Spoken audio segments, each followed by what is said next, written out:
اللہ صلی اللہ علیہ وآلہ وسلم فاطمۃ بغت منی من آذاها فقد آذانی صلوات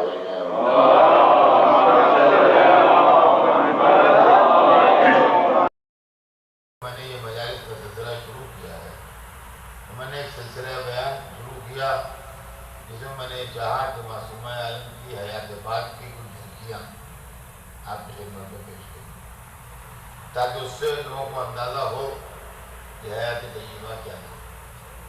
میں نے پہلی مجلس میں نے ان کی زندگی کا ابتدائی دور یعنی مکے کی زندگی کے واقعات اور حالات ان کا بچپن کا زمانہ جو تھا اس کو پیش کیا.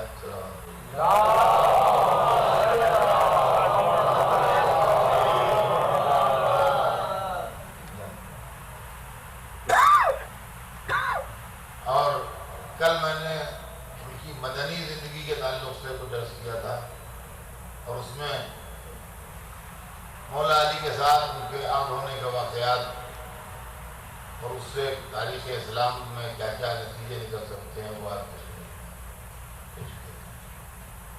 اب آج آخری مجلس میں اسی سلسلہ بیان کو مکمل کرنا چاہتا ہوں اور وہ یہ کہ معصومہ عالم نے مکے میں رہ کے مدینے میں رہ کے عجیب و غریب دین کی خدمتیں انجام دی ہیں اور اسلام کی روشنی کو اور نور کو وہاں پہنچایا ہے جہاں اس کا پہنچنا مشکل ہو رہا ہے.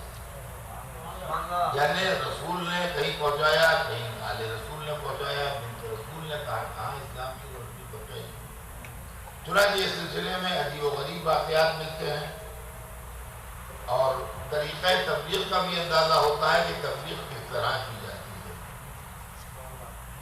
مولا علی کے ساتھ شادی ہو چکی ہے, گھریلو زندگی ہے, کہیں مہمان آ جاتا ہے لیکن مہمان کی ضیافت کے لیے اور اس کی خاطرداری کے لیے گھر میں مناسب انتظام نہیں ہے. کوئی ایسا ذریعہ بھی نہیں ہے کہ جس کے ذریعے سے انتظام کیا جا سکے. جناب سیدہ اپنی چادر مولا علی کے حوالے کرتی ہیں, کہتی ہیں فلاں جگہ جاؤ اور جا کے اس یہودی کے یہاں اس چادر کو گروی رکھ کے جاؤ لے آؤ تاکہ مہمان کی ضیافت ہو جائے. واقعہ بڑا مشہور ہے, ہزاروں دفعہ کا آپ کا سنا ہوا ہے, مگر اس کو جس اینگل سے میں پیش کرنا چاہتا ہوں اس اینگل سے 2 منٹ سنیے کہ مولا علی جاتے ہیں. اب یہودی جب پہلی مرتبہ دیکھتا ہے تو اس کو کچھ ڈر, کچھ خوف, کچھ وحشت, کچھ دہشت, یہ کیوں آ رہے ہیں, ان کا کیا مطالبہ ہوگا, ان کی کیا ڈیمانڈ ہوگی, مجھے کوئی سزا دینے آ رہے ہیں, مجھ سے کوئی مطالبہ کرنے آ رہے ہیں, مجھ سے کوئی, وہ فطری طور سے اس کے اندر وہ کیفیتیں ڈیولپ کرتے ہیں. اور اس کے بعد وہ کہتے ہیں کہ مجھے کوئی ضرورت ہے, میں یہ چادر گروی رکھنے لگا ہوں. تو اب دوسرا شاٹ لگتا ہے اس لیے کہ اس کے دماغ میں یہ ہے کہ یہ بڑے مالدار لوگ ہیں, یہ بڑے پیسے والے لوگ ہیں, جن کے پاس ساری دنیا کی دولت سمٹ کے آ رہی ہے, ان کو کیا ضرورت پڑ گئی کہ یہ چادر گروی رکھے. اب پھر سوچا ہوگا کہ پتہ نہیں چادر کیسی ہو, جواہرات ٹکے ہوں, نگینے ٹکے ہوں, سونے کے تاروں کی بنی ہو, کتنی قیمت ہو, میری دولت مندی کا بھرم رہے کہ ختم ہو جائے. کیا اور یہ سوچتے سوچتے مولا کی چادر اس کے سامنے رکھ دی. انہوں نے چادر دیکھی, معمولی چادر ہے, وہ بھی پرانی ہے, ان میں بھی جگہ جگہ سے پیوند لگے ہوئے ہیں. وہ چادر دیکھتا ہے, علی کی صورت دیکھتا ہے, سوچتا ہے کہ یہ چادر, اور ایک دفعہ اپنی حیرت کو چھپا نہیں پاتا, کہتا ہے یا علی کیا یہ رسول کی بیٹی کی چادر ہے؟ کہا ہاں ہاں یہ رسول کی بیٹی کی چادر. پھر سوچتا ہے تھوڑی دیر, لیکن یہ اسلام کا نور ان گوشوں میں پہنچ رہا ہے جہاں روشنی پہنچانا مشکل ہے. یہودی ہے, تاجر ہے, اپنے ماحول میں بیٹھتا ہے تو اسلام کی برائی کے سوا کچھ سنتا نہیں ہے. باہر نکل کے آنے اور تشخیص کرنے کا اس کے پاس نہ ٹائم ہے, نہ اس کا کوئی جذبہ ہے ایسا کہ باہر نکل کے تشخیص کرے یہ اسلام کیا ہے. اب اس کو اسی کے گھر کے اندر تبلیغ کرنا ہے اور اس کو صحیح کرنا ہے. تو یہاں کے اوپر فاطمہ زہرا کی چادر کام کرے, جو اس کا ذہن بدلنا ہے, اس کی تھنکنگ بدلنا ہے. تھوڑی دیر چادر کو دیکھتا ہے, سوچتا ہے, اس کے بعد سر چادر کی بات تو بعد میں ہوگی, تو پہلے مجھے کلمہ پڑھتا ہے. کہا کیوں کلمے کی بات کیوں آئی, کیوں مسلمان ہو رہا ہے؟ کہا اس چادر کو دیکھ کے مسلمان ہو رہا ہے. اس لیے کہ میں تجھے اب سچی بات بتا دوں, میں یہ سمجھتا تھا کہ تم لوگوں کا یہ اسلام جو پروپیگنڈا کر رہے ہو نئے مذہب کا, یہ پیسہ کمانے کا دھندا ہے, اس کے علاوہ میں اور کچھ نہیں سمجھتا تھا. کہ تم لوگ پیسہ چاہتے ہو اور پیسہ کمانے کے لیے تم نے ایک مذہب ایجاد کر دیا ہے تاکہ تم پیسہ کماؤ. لیکن اس چادر کو دیکھ کے تمہاری سچائی کا یقین آیا اس وقت مجھے کہ جس رسول کی بیٹی کی چادر ایسی ہوگی وہ ضرور سچا رسول ہوگا, وہ پیسہ کمانے کے لیے مذہب نہیں. چادر جو بھی اس کے بدلے اس نے دیا ہو یا جو بھی ہوا ہو, مسلمان ہو گیا. اب دیکھیے بات آگے بڑھتی ہے. تھوڑے دنوں کے بعد اس کے سوسائٹی نے, اس کے خاندان نے, اس کے رشتے داروں نے سب اس کو چھوڑ, وہ الگ ہو گیا. تھوڑے دنوں کے بعد سردیوں کا زمانہ ہے, جاڑے کی ٹھنڈی رات ہے, اس کی بیوی کا انتقال ہو جاتا ہے. اپنے خاندان میں, اپنے رشتے داروں میں وہ جا نہیں سکتا, اس لیے کہ اس سے سب سے تعلقات ختم ہو. مسلمانوں کے دروازے پر آتا ہے, کہتا ہے کوئی اپنی زوجہ کو بھیج دو, میری زوجہ کا انتقال ہو گیا ہے, غسل و کفن کے لیے بھیج دو. ہر ایک یہ جواب دیتا ہے کہ بالکل بھیج دیں گے, تم اطمینان رکھو, مگر رات ہے, وہ ٹھنڈی رات ہے, جب سویرا ہوگا تو ہم اپنی زوجہ کو. 2-3 گھروں پر جا کے اس کو اندازہ ہو گیا کہ اس وقت کوئی آنے والا نہیں ہے, یہ سردی کی ٹھنڈی رات ہے, اس کے اندر کوئی نہیں آئے گا, جب سویرا ہوگا جبھی کوئی نہ کوئی آئے گا. وہ خاموشی کے ساتھ مایوس اپنے گھر واپس آ رہا ہے. جب اپنے گھر کے دروازے پر آتا ہے تو کوئی عورت کہتی ہے کہ اندر نہ جانا, اس لیے کہ رسول اللہ کی صاحبزادی آئی ہیں تیری زوجہ کو غسل دینے. رسول اللہ کی صاحبزادی آئی ہیں تیری زوجہ کو غسل دینے کے لیے. وہ گھبرا گیا, کانپ گیا, کانپنے لگا, پریشان ہو گیا, اپنا غم بھول گیا. کہنے لگا میں تو ان کے گھر پر گیا نہیں تھا, ان کو کون بلا لایا, ان کو کون لے آیا, ان سے کیا تعلق, وہ کہاں سے مت فرما گئے. وہ سمجھا کوئی جا کے بلا لایا, وہ یہ سمجھا کہ کوئی جا کے بلا لایا ہے. وہ خود تو گیا نہیں, اس نے کہا میں تو گیا نہیں, کون گیا, اب کہاں ان کو کیسے لیا, وہ کیسے آ گئے. اور جب اس کی گھبراہٹ کی اطلاع اندر پہنچی تو وہاں سے معصومہ عالم نے فرمایا کہ اس سے کہو کہ وہ گھبرائے نہیں, کوئی مجھے بلا کے نہیں لایا ہے, میں خود سے آئی ہوں, میں خود سے آئی ہوں, کوئی مجھے بلا کے نہیں لایا ہے. لیکن میں نے یہ سنا کہ اس کی زوجہ کا انتقال ہو گیا ہے اور اس وقت کوئی آنے پر تیار نہیں ہے موسم کی وجہ سے. میرے باپ کی تعلیم یہ ہے کہ اگر ایک مسلمان عورت مر جائے تو ہر مسلمان عورت کا فرض ہے اس کو غسل دینا. میں اپنے باپ کی تعلیم پر عمل کرنے اور اپنا فرض پورا کرنے آئی ہوں, اس کا احسان کرنے نہیں ہے. اس کو کسی شکریہ ادا کرنے کی ضرورت نہیں ہے, اس کو پریشان ہونے کی ضرورت نہیں ہے. یہ میرا مذہبی فریضہ ہے جس کی ادائیگی کے واسطے میں آئی ہوں, میں اس کا احسان رکھنے کے واسطے نہیں آئی ہوں. یہ معصوم عالم اسلام کو پہنچا رہے ہیں. اور اس سے اس بات کا بھی اندازہ ہوگا کہ کتنے مختلف نوعیت کے کام ہیں جو معصوم عالم اپنی زندگی میں انجام دیتی ہیں. یہ بالکل ایک سماجی نوعیت کا یا مذہبی نوعیت کا جو بھی سمجھ لیجیے ایک کام ہے کہ جو جا رہی ہیں اور ایسی مومنہ کو کہ جس کا انتقال ہو گیا ہے اس کو غسل دو. یہی معصوم عالم ہے جو ہم کو میدان جہاد میں دکھائی دے رہی ہیں, جس پر رسول اللہ میدان احد میں زخمی ہوتے ہیں اور دندان مبارک شکستہ ہوتے ہیں, اور مدینے میں یہ خبر مشہور ہوتی ہے کہ رسول اللہ شہید کر دیے گئے. تو ایک طرف مجمع میدان احد سے مدینے کی طرف آ رہا ہے اور دوسری طرف فاطمہ زہرا مدینے سے میدان احد کی طرف جا رہی ہے. اور تاریخ بتاتی ہے کہ اتنا جلدی پہنچی نہیں جناب فاطمہ رسول اللہ کے پاس کہ میدان میں جا کے فرسٹ ایڈ جناب سیدہ نے دی رسول اللہ. جس پر جناب سیدہ پہنچی ہیں اسی لمحے لڑائی ختم ہوئی ہے اور مولا علی ادھر سے آئے ہیں, جناب سیدہ ادھر سے گئی ہیں. مولا علی اپنی ڈھال میں پانی بھر کے لائے ہیں جس سے حضور کے زخم دھلائے گئے ہیں, اور جناب سیدہ نے اپنا رومال جلا کے اس کی رات جو ہے وہ رسول کے زخموں بھری ہے. اور رسول کو جو فرسٹ ایڈ مہیا کی گئی ہے میدان احد میں وہ جناب سیدہ اور مولا علی کے ہاتھوں میں. یہ بالکل دوسری نوعیت کا کام ہے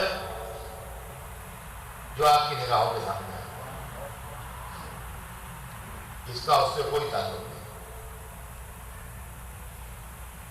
جناب سیدہ شادی میں جاتی ہیں یہودیوں کے, اکثر و بیشتر کانٹروورشل ہے یہ معاملہ کہ وہ کہانی کیا چیز ہے اور اس کی اصلیت کیا ہے. کہانی کے لفظ سے مجھے بھی اعتراض ہے کہ یہ کہانی کسی فالس اسٹوری کو لیکن وہ جو چیز ہے اصل میں وہ جناب سیدہ کا ایک معجزہ، اور اس کے پہلے جو اس کا بیک گراؤنڈ ہے وہ سمجھیے۔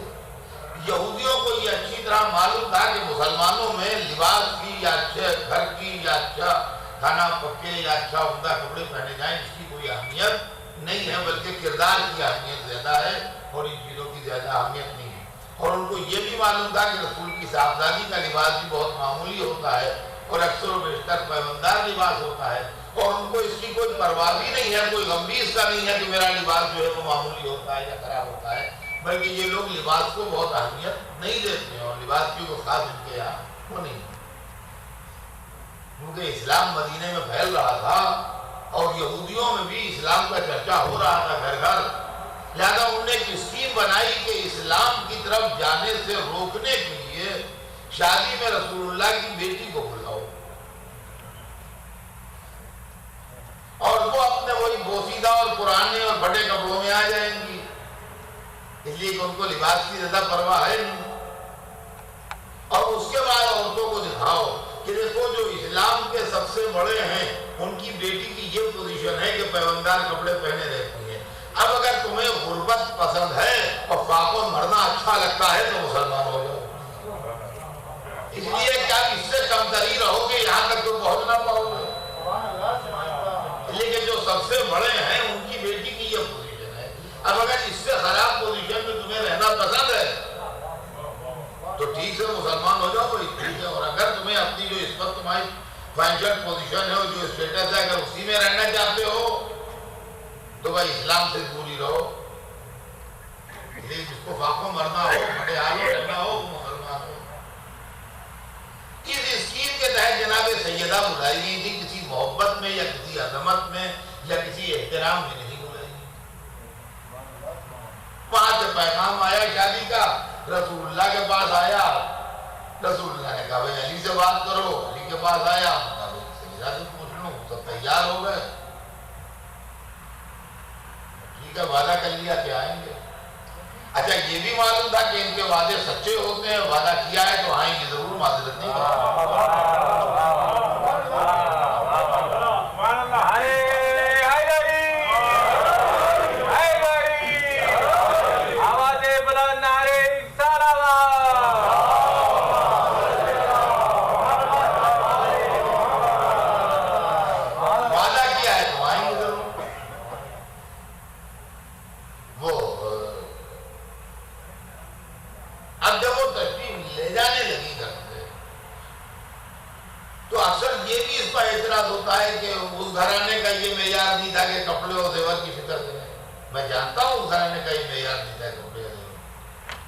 لیکن اگر جناب سیدہ فرمائش کرتی مولا علی سے کہ کہیں سے کپڑے زیور کا میرے لیے انتظام کیجئے مجھے شادی میں جانا ہے تو یہ اعتراض صحیح تھا۔ اگر مولا علی اس فکر میں نکلتے کہ میری زوجہ کے واسطے اچھے کپڑے اور زیور ہوں تو یہ اعتراض صحیح تھا۔ اگر رسول اللہ اپنے کسی مالدار صحابی سے بلا کے کہتے کہ بھئی اچھے کپڑے یا زیور تمہارے پاس ہو تو بھیجوا دو تو یہ بات قابل اعتراض تھی۔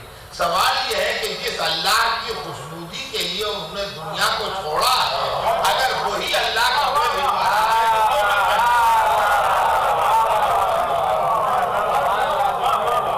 اور کی جگہ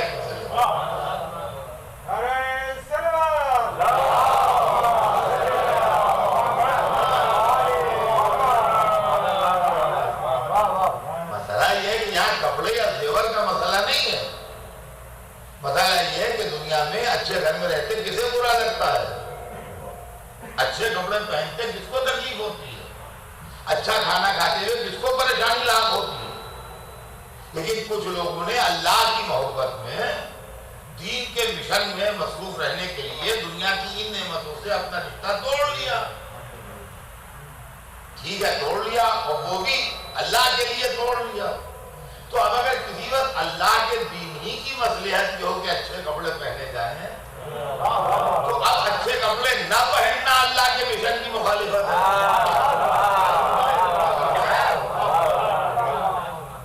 اچھا وہاں یہ مسئلہ تھا کہ وہاں اسلام بدنام کیا جائے ان کی غربت کو دکھا کے، لہذا جہاں غربت کو دکھا کے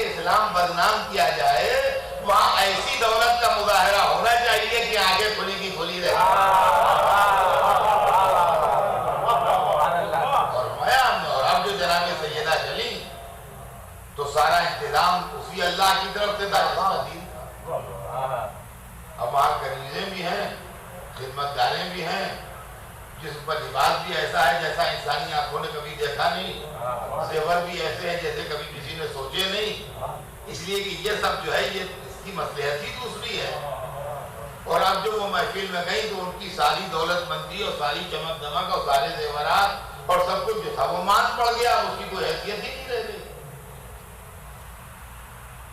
اور اس کے ذریعے سے فروغ اسلام ہوا، اس کے ذریعے سے دین پھیلا. اب اس کو ہم معجزات کا سلسلہ ظاہر ہوا. تو معجزہ ہوتے ہی اس لیے ہے کہ دین کو بچایا جائے اور دین کو عروج دیا جائے.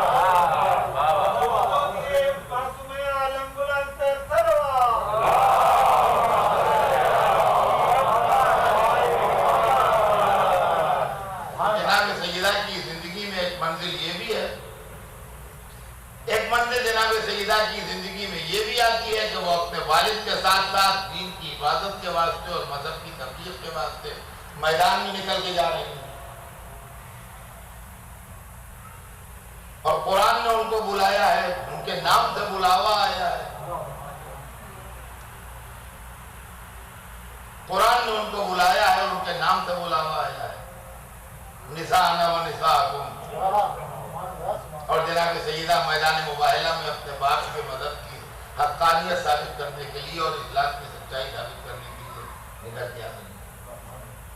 اب اس سے ایک بات کا اندازہ لگائیے آپ، یہی جناب سیدہ ہیں ہم کو جو میدان خندق میں کیمپ میں اپنے شوہر کے ساتھ ملتی ہیں. حضرت ملاحظہ فرمائیے گا، میدان خندق میں وہ جگہ آج بھی ہے جب حج کو آپ جاتے ہیں تو وہاں پر جہاں مسجد فتح بنی ہے، وہاں پر جناب سیدہ کا وجود مسجد فاطمہ سے ثابت ہے. وہاں مسجد فاطمہ اور مسجد علی بھی ہے، اور وہاں کیمپ میں اپنے شوہر کے ساتھ مقیم ہے میدان جنگ میں. یہ کوئی معمولی خاتون نہیں ہوتی ہے جو ایسی جگہ مقیم ہو، جو وہاں کیمپ میں موجود اپنے جوہر کے ساتھ. اور اسی میں وہ واقعہ بھی ہے کہ 3 وقت فاقے سے گزر گئے تھے، اور اس کے بعد مولا علی کہیں سے جو لائے تو روٹی پکائی، اور رات کے کسی حصے میں جب کھانے کے لیے لوگ بیٹھے تو جناب سیدہ نے کہا کہ مجھے بابا کا خیال آیا. تو رسول اللہ کا خیمہ جناب سیدہ کے خیمے سے بالکل ملا ہوتا ہے. تو اپنے خیمے سے نکل کے باپ کے خیمے میں گئی، دیکھا باپ محراب عبادت میں. بیٹی کی طرف دیکھا نماز تمام کر کے، کہا بیٹا کیسے آئی؟ کہا بابا علی کہیں سے جو لائے تھے تو روٹی بنتی ہے، تشریف لائیے آپ بھی شریک ہو جائیے. تاریخ بتاتی ہے رسول بالکل خاموشی سر جھکائے کے بیٹی کے ساتھ آئے. بیٹی نے دسترخوان بچھایا، روٹیاں رکھی، تو حضور اٹھے اور اٹھ کے کمر میں پٹکا بندھا ہوتا ہے اس کی بندھی بھی تھی، اس کو کھولا تو تلے اوپر 2 پتھر تھے.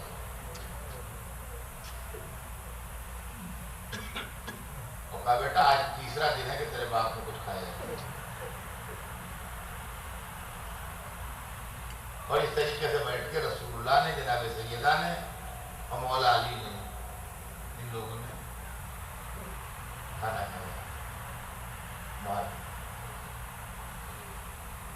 اس لیے کہ اس وقت امام حسن اگر ہیں تو قبلہ کھا رہے ہیں بالکل امام حسین کی ولادت بھی نہ ہوئی ہو، اس لیے کہ سن 3 ہجری میں، سن 4 ہجری میں یہ واقعہ ہو رہا ہے. ہوں گے چھوٹے چھوٹے، تو اس سے چھوٹے بچے ہیں جو کھانے میں شریک ہیں. تو وہاں کے اوپر مولا علی جناب سیدہ اور رسول اللہ ہیں بیٹھے، کوئی جو کی روٹی. اس سے ایک بات کا اندازہ لگائیے کہ زندگی کے کتنے ڈفرینٹ مواقع ہیں جہاں جناب سیدہ نظر آئی. یہودی کی زوجہ کو غسل دینے کے لیے جا رہی ہیں، دین کی تبلیغ کے لیے میدان مباہلہ میں جا رہی ہیں، باپ کو فرسٹ ایڈ دینے میدان جنگ میں جا رہی ہیں، شوہر کے ساتھ میدان جنگ میں کیمپ میں ہیں، فوجی کیمپ میں دین کی تبلیغ کرنے کے مشن کے تحت ایک شادی میں جا رہی ہیں. اب یہ تصور جو ہے کہ اسلام نے عورت کو قید کر کے رکھا ہے، یہ تصور غلط ہے۔ مختلف الگ الگ موقع ہیں جس کے اوپر جناب سیدہ ہم کو نظر آ رہے ہیں، اور جناب سیدہ کی زندگی جو ہے وہ نمونہ ہی بنے گی۔ اور دنیا میں سب سے بہتر نمونہ اگر آپ کو چاہیے ہو تو فاطمہ زہرا کی زندگی ہے، کوئی دوسری زندگی نہیں۔ اور پھر اس کے بعد جب فضائل کا رخ ہوتا ہے تو وہ فاطمہ زہرا کا گھر ہے جہاں ستارہ بھی اترتا ہے، جہاں آئے تطہیر بھی آتی ہے، جہاں روزے رکھے جاتے ہیں تو سورہ دہر بھی آتا ہے، جہاں آئے نجوہ کی بھی منزل ہے، جہاں آئے استخلاف کی بھی منزل ہے، جہاں رسول آتے ہیں تو دروازے پر رک کے سلام بھی کرتے ہیں، اور وہ فاطمہ زہرا ہی کو اولاد بھی ملتی ہے کہ جس کے ذریعے نسل رسول آگے بڑھتی ہے۔ اس لیے کہ فاطمہ زہرا رسول کی بیٹی ہیں، فاطمہ زہرا رسول کی بیٹی ہیں۔ بیٹی کی نسل کا تعلق نہیں ہوتا اپنی نسل سے، یہ واضح ہے۔ بیٹی کی نسل کا تعلق اپنی نسل سے نہیں ہوتا، بیٹے کی نسل کا تعلق اپنی نسل سے ہوتا ہے۔ اللہ نے حبیب کو بیٹی دی، بیٹی کی شادی کا بھی خود ہی انتظام کیا جو میں کل پڑھ چکا آپ کے سامنے، اس کو دہرانا نہیں۔ اور اب اس کے بعد ایک بیٹا ہوا، اللہ کی طرف سے اس کا نام حسن رکھا گیا۔ دوسرا بیٹا ہوا، اس کا نام حسین رکھا گیا۔ یہ دونوں بیٹے رسول کے نواسے ضرور ہیں، مگر علی کے بیٹے ہیں، ابو طالب کے پوتے ہیں، عبد المطلب کے بروتے ہیں، ہاشم کی نسل سے ہیں۔ یہ لائن چلے گی یوں ہی، اور فرمایا جب شجرہ لکھا جائے گا بنے گا تو یہ لائن یوں چلے گی، حسن ابن علی ابن ابی طالب ابن عبد المطلب ابن ہاشم، مثلا یہ لائن چل بنے گی اس طرح۔ تو یہ دو بیٹے ملے، مگر دونوں ملے علی۔ اب رسول چاہتے ہیں تو ہر ایک اپنے نواسے کو چاہتا ہے، پیار کرتے ہیں تو ہر ایک اپنے نواسے کو پیار کرتا ہے۔ گودی میں لیتے ہیں تو کون نانا ایسا ہے جو نواسے کو گودی میں نہیں لیتا، سینے پر سلاتے ہیں تو کون نانا ایسا ہے جو سینے پر نہیں سلاتا۔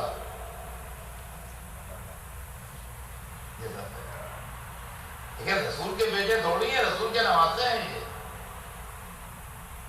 اب ایک دن حالات بگڑتے ہیں اور کچھ مقابلہ ہوتا ہے غیروں سے، اور اس مقابلے میں چیلنج کے طور پر یہ آواز دی جاتی ہے کہ ہم اپنے بیٹوں کو لائیں تو اپنے بیٹوں کو لائیں۔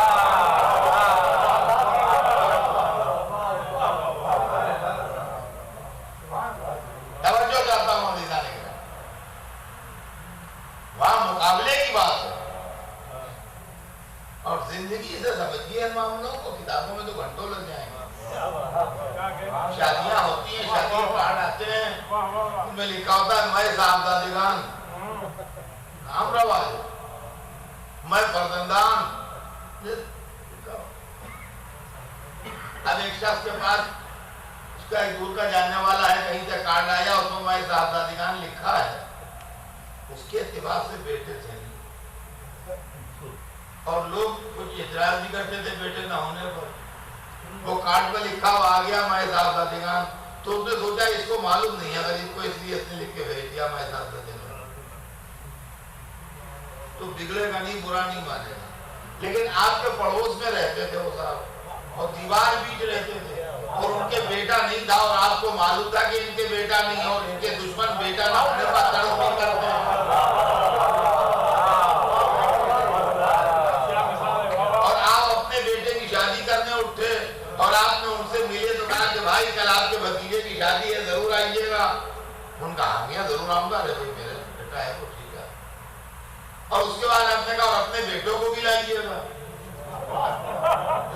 بس یہ جملہ دلاداری کا سبب بن جائے گا کہ آپ نے کیا سمجھ کے کہا کہ بیٹوں کو بھی لائیے گا؟ کیا آپ درس کر رہے ہیں ہم پر، کیا ٹانٹنگ کر رہے ہیں ہم پر، کیا ہمارے بیٹے نہ ہونے کا مذاق اڑا رہے ہیں؟ جو آپ ہماری دیوار بیچ رہتے ہیں، آپ کو معلوم ہے ہمارے یہاں بیٹا نہیں ہے،